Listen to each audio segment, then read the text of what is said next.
We started our journey off in Lisbon.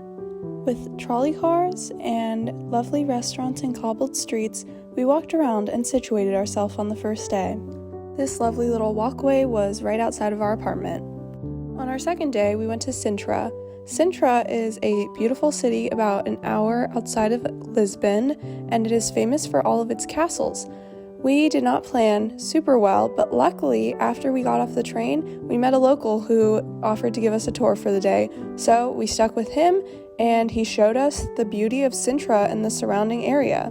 After we made it to the top of the hill, we were at the castle. You have to take another trolley or walk up to the top, and then you can see the Penna Palace. The Penna Palace is beautiful, and we had tickets to go inside, so we walked around inside and saw many of the furnished rooms, as well as walked around the outside of the castle, which has beautiful tiling and architecture. Portugal is famous for their ceramic tiles, and the Penna Palace does not disappoint. After that, our guide dropped us off in town and let us do a little bit of our own looking around. We were back on the road and now traveling to the farthest west point in Portugal. We passed by some beautiful castles on the way that we didn't have time for, and we eventually made it to our destination. This place was beautiful. The landscapes and the coastline were really impressive. We were not expecting to go here in the first place, so we were very grateful for our local guide to take us to this spot. Even though there were quite a few tourists, it was worth the drive and worth looking. Amber also got some great shots of me walking along this pathway. Our next stop for the day was the idyllic coastal town of Cascais. And when we were there, we tried out the ice cream, walked around town, and saw some beautiful streets. When we made it back to Lisbon, we checked out a local sardine shop.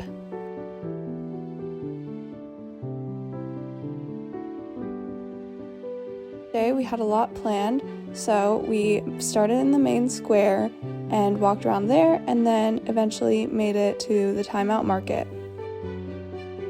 We enjoyed just looking around at lots of shops. Our next plan was taking a ferry across the bay to get a better view of the city.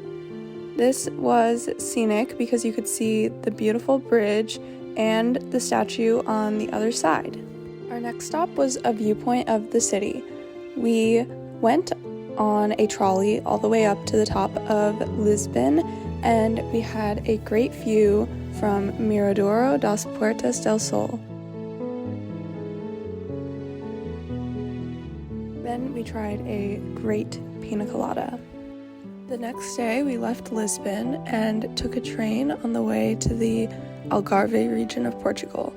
We were staying in the town Faro, so that day we walked around Faro, saw the famous church, many cats, and the courtyards.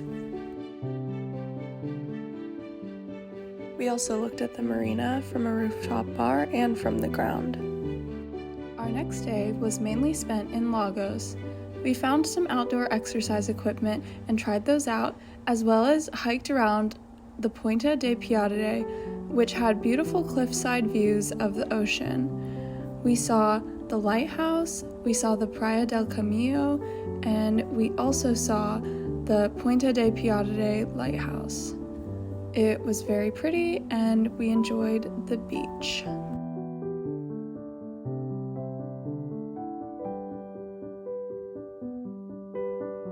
More enchanting sights on our way back to Faro. The next day, we headed over to Albufeira for a boat tour of the Benagil Cave and some dolphin watching. We really enjoyed the boat tour, but it was super windy. The caves and rock formations were very interesting.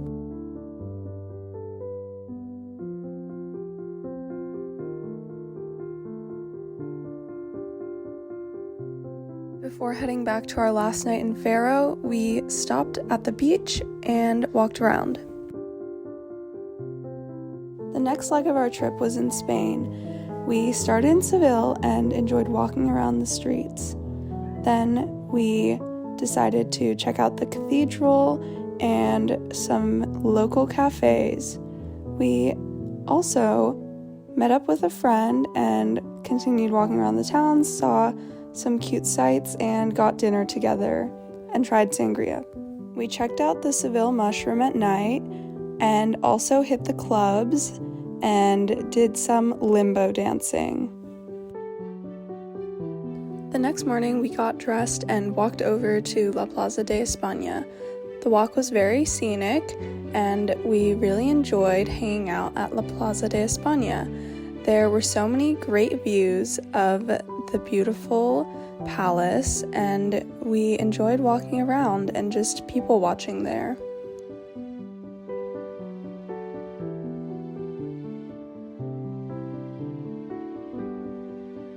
We really enjoyed how detailed the tiles were and walking around the rest of the monument. Each tile has so much work put into it, and so you really have to stop and look at every single detail. We also noticed that around the plaza there are monuments to different cities in Spain, and so there is a tiled map and some descriptions of the city as well as a tiled picture. So if you walk around, you can see all of the cities in Spain in alphabetical order with very detailed tiled mosaics as a tribute to that city. We even watched some traditional dancing. On our way back, we stopped at a cafe and enjoyed the sights of the cathedral again, some horse-drawn carriages, the outside of the Alcazar, and just the lovely streets of Seville. The next morning, we had booked a bike tour and were able to see parts of the city that we hadn't seen before. After this bike tour, we tried out a market with lots of different meats and cheeses. We ended up eating lunch there and enjoyed the view from the bridge across the river. Amber and I noticed our bike tour guide looked like John B. from Outer Banks.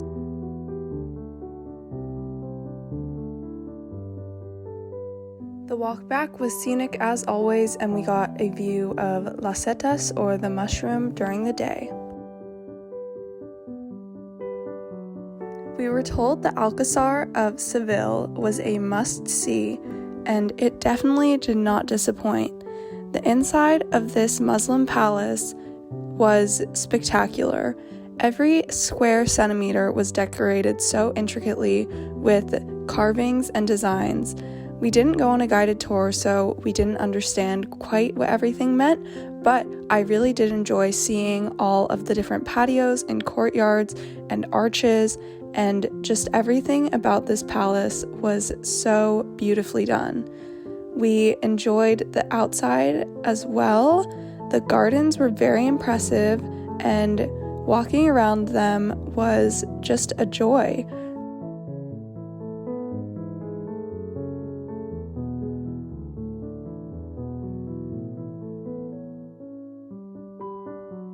On our way back, we stumbled upon this lovely patio courtyard and decided to hang out there for a little bit. About an hour's train ride away from Seville is Cordoba.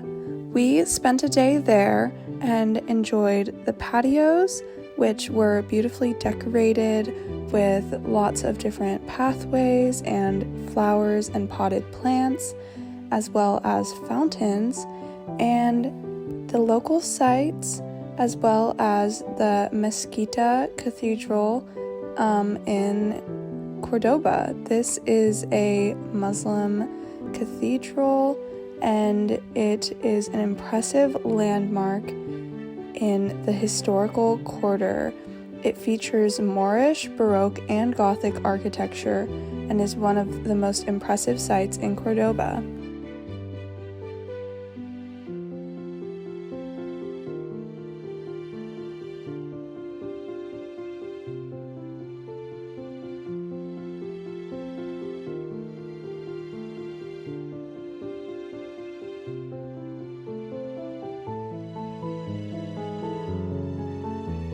The outside of the Mezquita was also stunning as well. And we enjoyed walking around the historical quarter, which has a alleyway of flower pots, and we also saw the Puerto Romano, which is a bridge over the Guadalquivir River.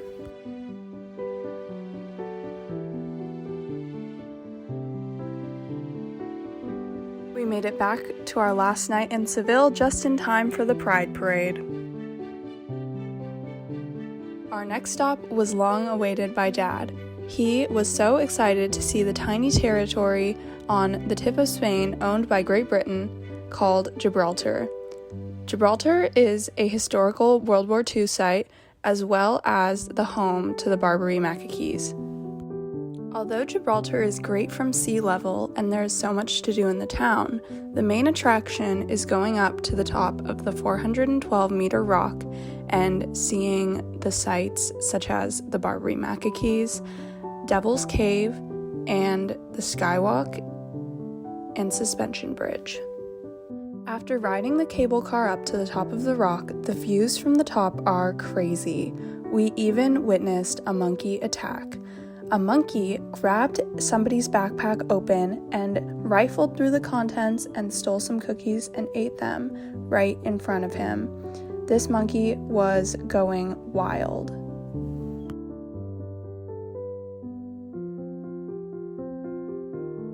Being at the very top of this rock meant there were views in all directions. One way was the tip of Africa, which we could see across the Strait of Gibraltar. Another way, looking down, was the beach, and the rest was looking back at Spain. Walking around on the top of this rock, there were monkeys everywhere. They were in trees, they were on ledges, they were just hanging out together, walking around, doing whatever they wanted. You could get close to the monkeys if you wanted to, but it was definitely not advised, as we saw with the monkey attack. We went on a little hike to even farther up this rock, and it was to see an old World War II fort. There were a lot of stairs, and it was very windy.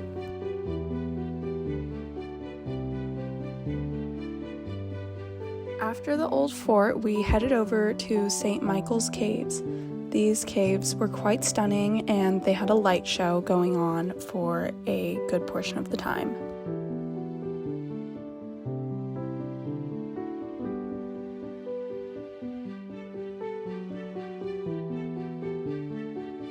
Next on the agenda was the newly built suspension bridge. This bridge had a great view of the rest of Gibraltar down below and was somewhat scary to walk across for me, but I made it. Amber and Dad enjoyed scrutinizing the engineering of this bridge and seeing if it was structurally sound. Then we went down to the apes den where we saw, you guessed it, a lot of apes. Monkeys were everywhere here, and I was somewhat ready to get away from the monkeys.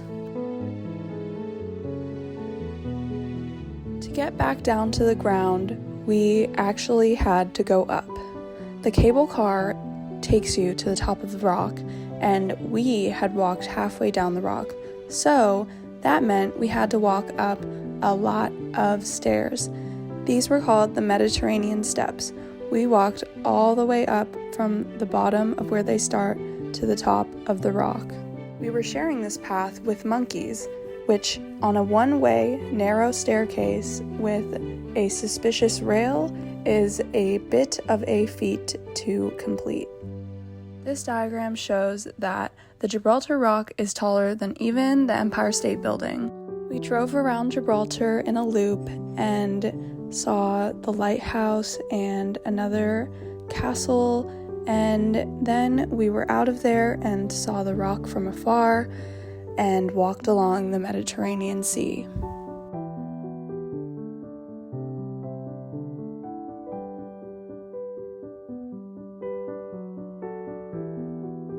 The next day, we spontaneously decided to take a ferry to Morocco for the day. We drove to the port at Tarifa and the ferry took us on an 1.5-hour ride to Tangier. We were on a guided tour for the day, and they took us in a bus to the place where the Atlantic Ocean and the Mediterranean Sea meet. This was quite beautiful, and we loved the coastline. The next stop was a camel ride, and Amber, Mom, and I took a short but bumpy ride on some camels.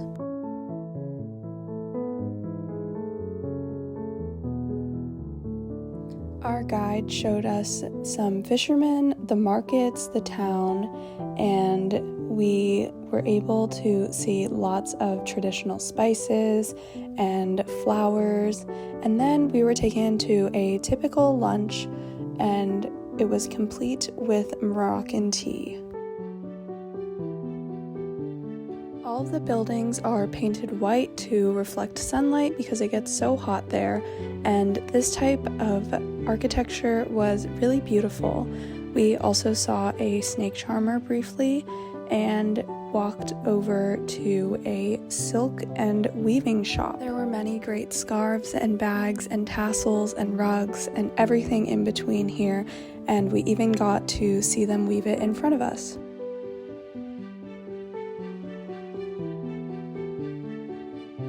Our next stop was a traditional pharmacy where my dad got a very nice massage. Our day was coming to a close, and my dad and I had got some more mint tea, as well as talked to our new German friend. We walked by a mosque, which was during prayer time, and saw some cute little kittens, and then we went back on the ferry to Spain. We spent the next day in Malaga and enjoyed walking around town and seeing around the cathedral and some local restaurants and the beach.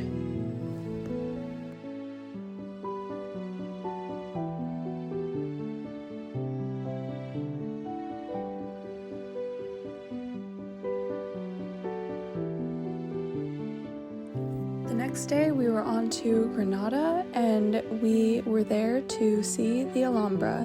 The Alhambra is a palace and fortress complex located in Granada. It is one of the most famous monuments of Islamic architecture and one of the best preserved palaces of the Islamic world, in addition to containing notable examples of Spanish Renaissance architecture. There are so many things to see inside of the Alhambra. There are the fountains, the grounds, all of the intricate carvings and details, as well as a viewpoint of the rest of Granada.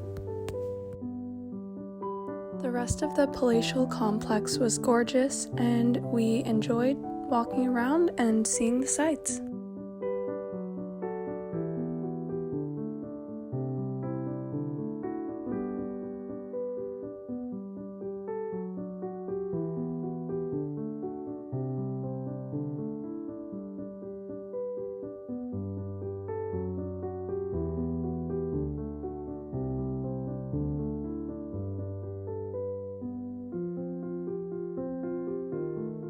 The next day was a beach day as we were on our way to Valencia. We stopped at a couple of different beaches and laid out in the sun and frolicked in the water. I was exhausted by the time we got to Valencia, but my sister, dad, and mom all went out on the town. They walked around the downtown at night and ate some cannolis, as well as saw some nice fountains.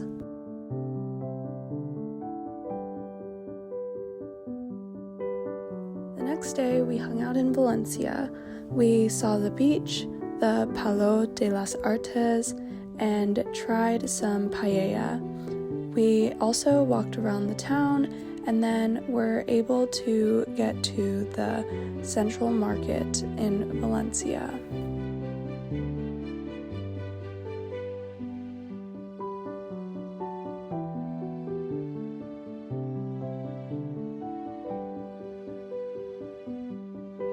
We flew back to Lisbon as we had a round-trip flight, and then we enjoyed Lisbon for our last 2 days.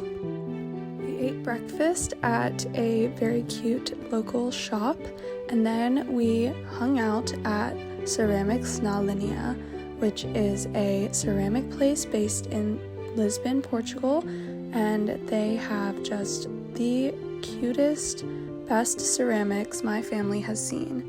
My mom and sister are obsessed with this place now, and you may be receiving some ceramic flowers from us at some point.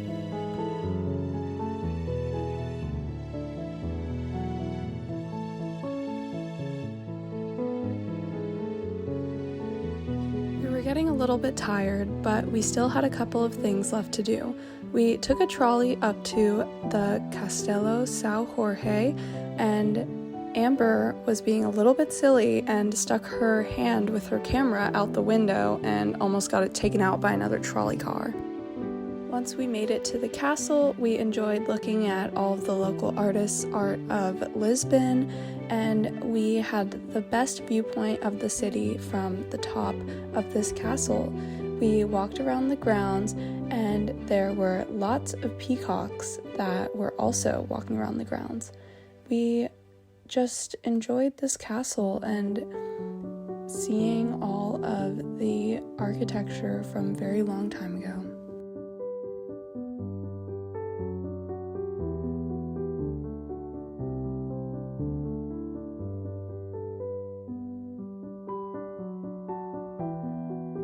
Our final night in Lisbon was spent getting some last pasteles de nata to go and dining at a newly christened restaurant with the Blockus family, as it was our very last night in Lisbon and they had just arrived that day and it was their very first night.